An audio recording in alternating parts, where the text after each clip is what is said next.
All right, welcome to I Am Sure Sports. This is yours truly, Omar Stennett, and we are so delighted that you have joined us for another good episode.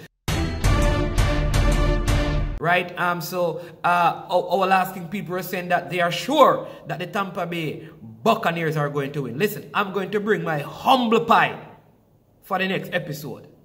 And if Kansas City Chiefs lose, I'm going to stuff that humble pie in my face right here live so you can see it and believe it, because I am sure that the Kansas City Chiefs will win. But we're not going to talk about that for this episode. We want to discuss some football. All right? We're going to discuss some what is happening in the leagues all around. Well, Atletico Madrid, I don't know. There are some problems with Barcelona right now because somebody within Barcelona got Messi's contract. And that contract was shared to one of the major newspaper outlets in Barcelona, Spain. And what happened, that was made public. And there's turmoil in the Barcelona camp because of that exposure and lawsuit. Real Madrid is not playing well. And I think at the end of the season, Zidane is gone again. I am sure. Gone again. I never really rated Zidane as a coach. You know. I think he's a great midfielder. Of course, he's not better than none of my Brazilian footballers. Them. For real, Holyfield. I'm not joking. I am sure that Zidane no good like Ronaldinho. What you talk about? You must be mad. Anyways. But so Barcelona appears like though Koeman is a good coach and he has got them playing good football, that they are going to struggle. And Real Madrid is struggling. And therefore, the rate that Luis Suarez is scoring goals at Atletico Madrid. You remember Luis Suarez moved from Barcelona, major problems. And Barcelona really gave one of their contenders, one of their most lethal goal scorers. And so he goes there with something to prove. He's a leading goal scorer in La Liga now. And so it looks, at first I was doubting that they would win, but they're up by 10 points and they have 2 games in hand. And so if they win both games, they'll be 16 points. And they are past the midway point of the league. And even if they lose to Barcelona, if they lose to the 4 top teams, that's 12 points they drop. So they would still be 4 points ahead. You understand? Even if they lose 5 more games, they would still win the league. And so I can't see them losing it from here. And so I was sure that they were going to lose. But after serious consideration, I am sure I have a right to change my opinion. And because of that, I can say no. I am sure that Barcelona, Real Madrid, will not topple Atletico Madrid. And at a later date, I will let you know who I am sure will win the La Liga. But when it comes to England, don't fool yourselves. Manchester United fans, I am resolute in my position. I am sure. Listen, your team is doing tremendously well. Most of you wanted this coach to be fired, and I said, give the man a chance. You have to give him ratings because he has dealt with the disunity in the squad. They're playing very good football, though sometimes he makes some very strange decisions, you know. You understand me? He's the kind of coach, like the kind of player he was. He was a substitute, a super sub player. Which means there are some games he pops up and he makes some very good plays and scores some very good goals. And I think every now and then he pops up with a tactical thing that works very well, but he's not consistent. Right? And so I think that is going to affect your running in terms of winning the title. Alright? Though you're playing well. I also believe because you don't have a point man, a very clinical, young centre forward. Rashford is too inconsistent. In fact, I believe that Greenwood is a whole lot better than Rashford, but they're not going to start Greenwood over Rashford. I think Martial is inconsistent. I think Cavani is past his best. So you really don't have, that's the only reason why I doubt your ability to win. And like I said previously, when a team is doing well, Pogba is at the top of his game. If you go through a poor spell, his form and his confidence drops. And that is the reservation I have. Alright, I have that reservation, and what compounds it is that City, without Kevin De Bruyne, Aguero, Raheem Sterling, are playing good football. They have only conceded 13 goals in 19 games. That's an average of under 1 goal per game. And they score the most goals in the league. So they are scoring a lot of goals and they are conceding few goals, which means defensively they are well. And it doesn't take away from their offensive powers, though Kevin De Bruyne is not there and Raheem Sterling hasn't played consistently. And so I believe that come to the back end of the season, when De Bruyne and Sterling is back, if they keep this form defensively, then they are going to be unstoppable. I even think it will be very difficult for Liverpool to beat them. Though there's a big game this weekend because Liverpool and Man City meet. And I think for this game, Man City has the edge. Though Liverpool got in a couple of defenders, I don't think they will be ready enough right now to come into the Premier League and make a major difference. Probably after 6-7 games, which I believe by that time, Man City could just nudge ahead to a place where they're going to take the title. So I'm picking Man City again. I'm sure that Man City has enough in their squad, and Pep Guardiola is a good enough coach to kind of give them one more Premier League title. Unless they progress in the Champions League and they make that a priority over the Premier League, I don't see them losing. I think Manchester United have to make a decision. Are they going to try to contend in Europe and try to win the Premier League title and try to win the FA Cup? If they try that, they don't have the depth in squad, I believe, to contend in all three. And so they're going to have to decide, what are they going to play one strong team on Thursday, and then they have a Premier League game on the Sunday, then they have one on the Tuesday, and the return leg of the Europa League on the Thursday. How is that going to work? So all of those dynamics are going to affect them. And so I think Liverpool,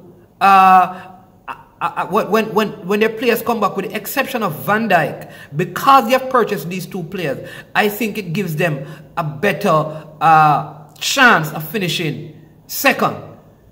All right? That could go between second, somewhere there. And again, you may not agree with this, but I think Chelsea's new coach going to give Chelsea an immediate... You know, when a new coach comes in, the first 5 games, the team performs for the coach because everybody's proving a point. After that, they will decline. But I think that first 5 games going to put them on a winning momentum because they have some easy games. And that's going to propel them up the table. And so with that in mind, Chelsea are going to be in the top 4 running. Believe me. So I think the top 4, you could see City, Liverpool, Chelsea, and Man U finishing 4th. They could finish in front of Chelsea, but the top 2 is definitely, in my opinion, Liverpool and Man City. And I'm not a Man U hater. I'm an Arsenal fan. You know that. Love Arsenal, but I think they're going in the right direction, but they don't have enough in their squad. And I think what Arsenal should do is secure their position in the Premier League, in the top 8. And go hard at winning the Europa League to get back in the Champions League. And if they can't win Europa, they have to push for top 6. So they have to decide which one is easier to get us in Europe next year. Is it going for the Europa League? And if you see that the people we are going to match up against in the playoff, in the round of 32, 16 and stuff, are 2 tough opponents, then you just give up on it and focus on climbing up the Premier League table. That's my thoughts where that is concerned. So I am sure that the top 4 will consist of City, Liverpool, United, and Chelsea. I am sure. All right? I am sure. So what are we sure about today? Let me start off by looking to Sunday's Super Bowl. Well. I know some of you are waiting on that game. You're waiting on it because you're almost sure that I am going to be wrong. But I am sure that I am going to be right. I know that the Kansas City Chiefs are going to dominate, annihilate Tom Shady. Did I get his name correct? Sorry. Tom Brady. He's going to lose. Easy like Sunday morning. How do I know? Let me give you the reasons why Tom Brady and the Tampa Bay Buccaneers are going to lose at home against the Kansas City Chiefs. The pass protection, the protection for the quarterback for the Kansas City Chiefs is superb. It means that for this game, he's not going to be sacked and he's not going to be put under a lot of pressure because the rush defense of the Tampa Bay Buccaneers will not be allowed to touch Patrick Mahomes. Believe me on that. And once he's able to stay in the pocket and throw the ball, there is no one on the Tampa Bay Buccaneers that can stop the short hill. Speedy. The man runs the 100 meters in 10.18 seconds. He could represent Jamaica at the Olympics. Who can stop him? No one can stop him. He's too quick. That's the running game. Then they have Kelsey. Come on now. For the passing game. Man is tall. I mean, the connection between him and Mahomes. I can't see the Buccaneers winning. And I don't know why people keep talking about Tom Brady. It's a great thing that he has accomplished to get to another Super Bowl. And see, he has left New England, and New England has declined, and he has really continued where he left off. But this is the end of the road. You know? Oh, we've come to the end of the road. You know that song? This is the end of the road for Tom Brady. He is the greatest of all times. Call him the GOAT if you want to. That's fine. But for this Super Bowl, he ain't gonna win. I don't bet. But if you choose to bet, do not bet against Kansas City. And I know it's KC, and I'm not a KC person. You understand me? Say it don't matter if you're a Jamaican, you can understand the KC example that I'm using. But the Kansas City Chiefs, easily, the red and whites, easily are going to win this. They had some of the best records in the regular season. We have to understand that. They had the best record offensively, some of the best outputs defensively. The pass game was superb throughout the season. The Tampa Bay Buccaneers, if you watch the regular season, struggled. Not only that, but there are no major injury or COVID issues that would prevent the best players from both teams playing. So it should be a very good game, and it is this Sunday. So watch it. It's going to be one of the, I believe, one of the better Super Bowls of all time. And I think the numbers in terms of television viewage is going to be so great just because of the pandemic, and not a lot of people will be allowed in the stadium. The good thing that it's in Tampa Bay, and I know that the restrictions there are a little bit different from several other cities. So there will be spectators. I figure that they'll be primarily Tampa Bay Buccaneers supporters, but that's not a big deal. You know, I don't think that will affect the outcome of the game anyways. The one thing that I'm scared about is the officiating. Because sometimes, you know, these all-time great quarterbacks and players in sporting games, they get the advantage of certain calls. And if there's any doubt I have about the Kansas City Chiefs winning, it's just how the game will be called. But we shall see. But I am sure Kansas City Chiefs will take it. Let me know what your thoughts are on that, you know, give me a comment. It will be very interesting. But trust me, I know what I'm saying. And most things that I say I'm sure about ends up being what actually happens.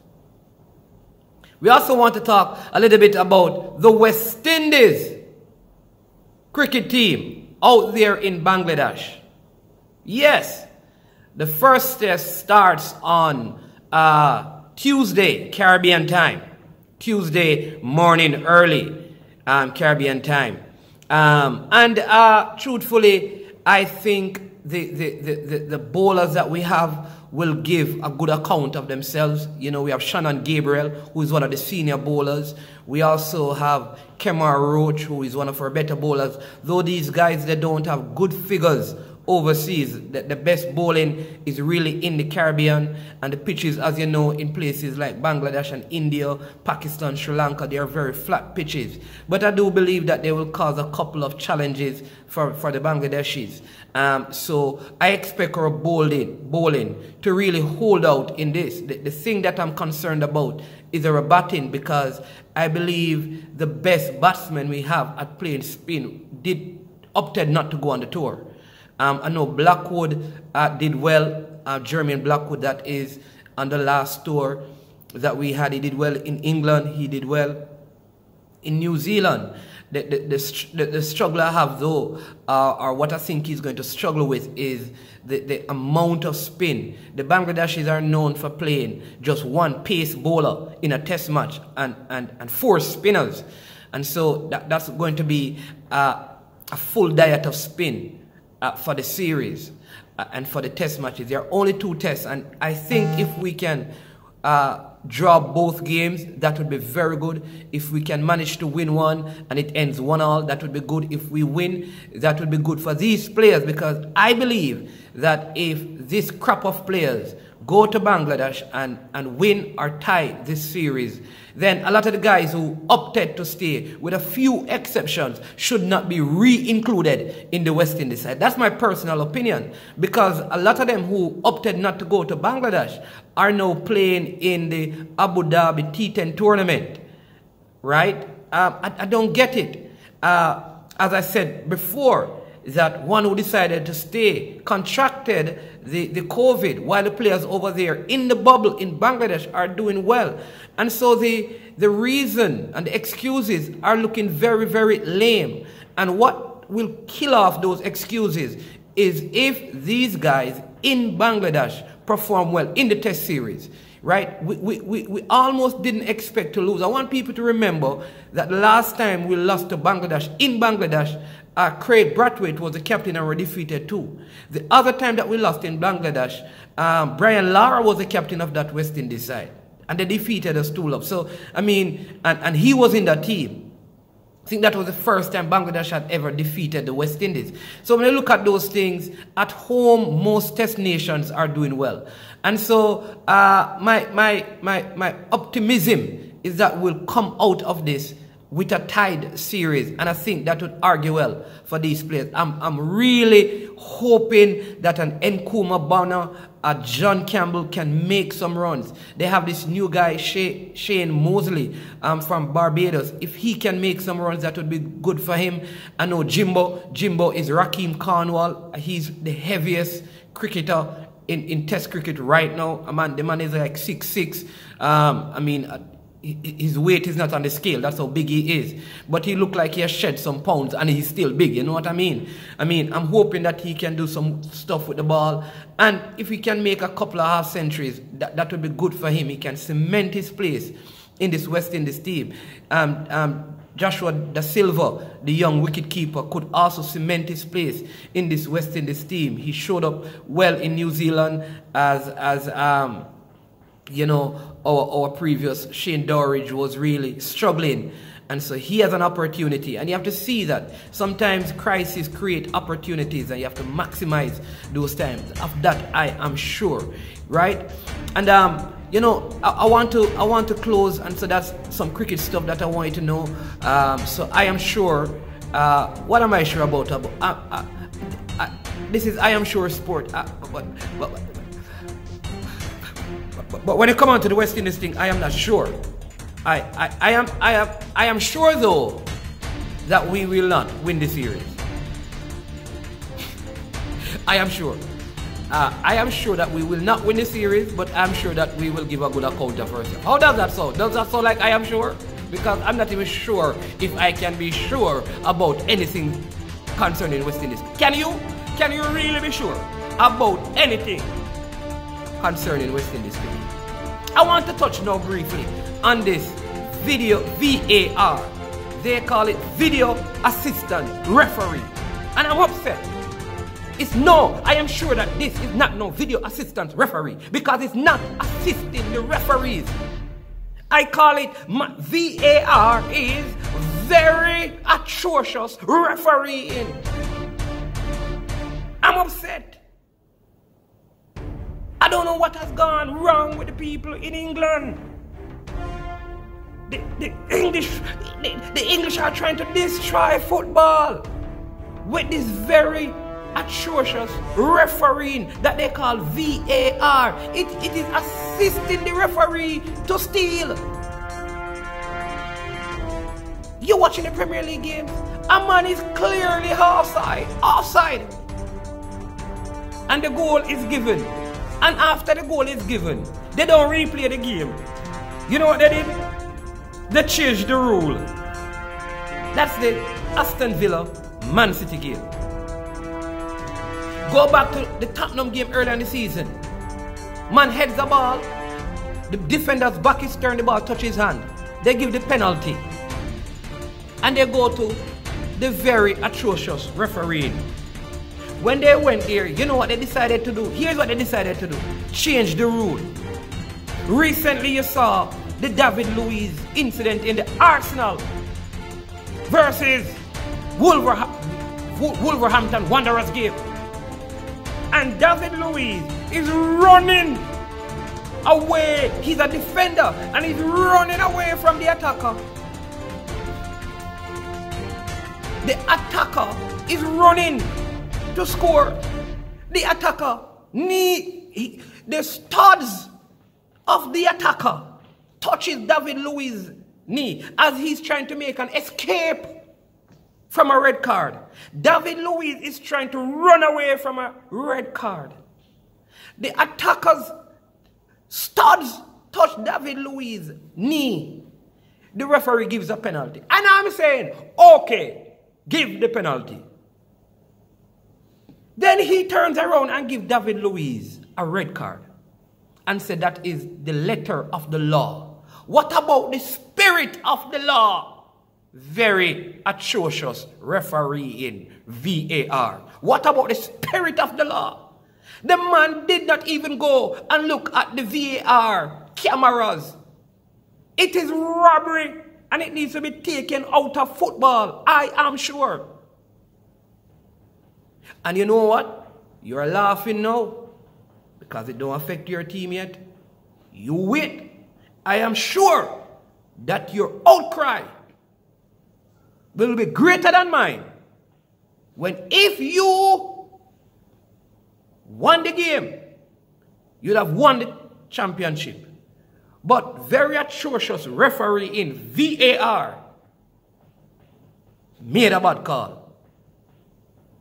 I am sure that what the English are doing with VAR is corrupting the sport. Corrupting the sport. Who is this person up in the very atrocious refereeing? I don't know. I don't know if him get a phone call and say, hey, I don't know. I'm not seeing him. Somebody could call him and say, hey, you know, so me have a little 10 pop put down for you. Me have 100 pop put down for you. Just give him the card. Just give them the penalty. And when you finish, just check me down at your favorite bar. Pick it up from the bar. I don't know. It needs to be taken out of football. And we just work with bad decisions. Because it's human error. What we can't live with is when you look at human error and then say, it is error, but we have to go on. And then after we go on, we will change the rule. I am sure that VAR needs to apply it right, and it needs to be taken out of the sport. That I am sure. Remember to like,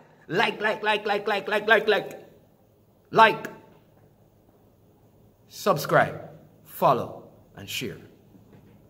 Do you hear? Sharing is caring. And people don't care how much you know until they know how much you care. Thank you for watching. I am Sure Sports. We'll be back again. So stay tuned.